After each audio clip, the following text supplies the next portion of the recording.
तो परिवर्तन की इस शानदार यात्रा का आरंभ करते हैं। अभी जिसे हम अपना जीवन कहते हैं वह हमारी आंतरिक स्थिति यानी हमारे व्यक्तित्व का प्रतिबिंब होता है। जैसा हमारा व्यक्तित्व होता है वैसा ही हमारा जीवन होता है। और जिसे हम अपना व्यक्तित्व कहते हैं वह हमारे विचारों, व्यवहारों और भावनाओं से मिलकर बनता है। इसीलिए बचपन से आपने सुना होगा कि हमारे विचार हमारे जीवन पर असर डालते हैं। जैसा हम सोचते हैं वैसा ही हमारा जीवन होता है। तो यह कैसे काम करता है इसे गहराई से समझेंगे। स्टडीज के अनुसार एक इंसान को एक दिन में 60 से 70 हजार विचार आते हैं, 60 to 70,000 thought in a day. और उनमें से 90% विचार कल वाले पुराने रिपीट होते हैं और उनमें से 80% विचार नकारात्मक होते हैं।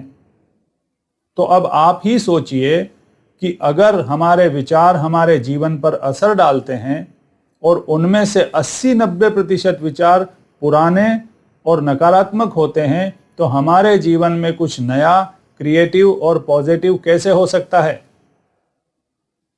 तो अगला सवाल ये उठता है कि आखिर हमें इतने सारे नकारात्मक और पुराने विचार क्यों आते हैं। इसके लिए हमें अपने ब्रेन की कार्य प्रणाली को समझना होगा।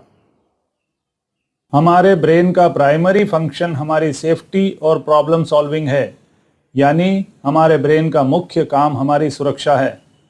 यही कारण है कि जब तक हम अपने ब्रेन को सोचने के लिए कोई पॉजिटिव और क्रिएटिव काम नहीं देते तब तक वह अपना डिफ़ॉल्ट काम करता रहता है।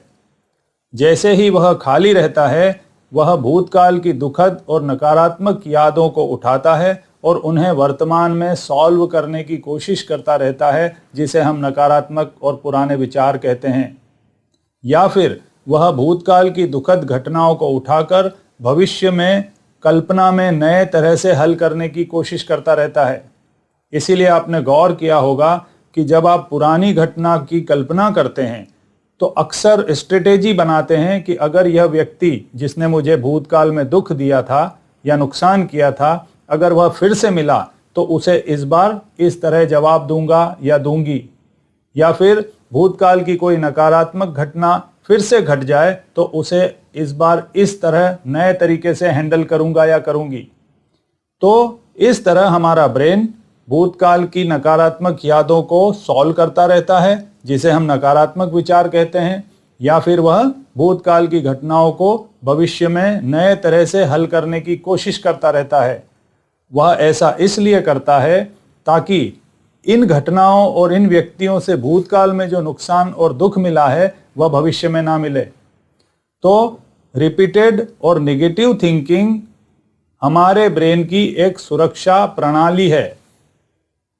तो अगला सवाल ये उठता है कि अगर यह हमारे ब्रेन की सुरक्षा प्रणाली है और हमें भविष्य में सुरक्षित रखने के लिए ये काम करता है तो फिर इसमें प्रॉब्लम क्या है। इसमें एक बहुत बड़ी प्रॉब्लम होती है जिसे आगे हम विस्तार से समझेंगे।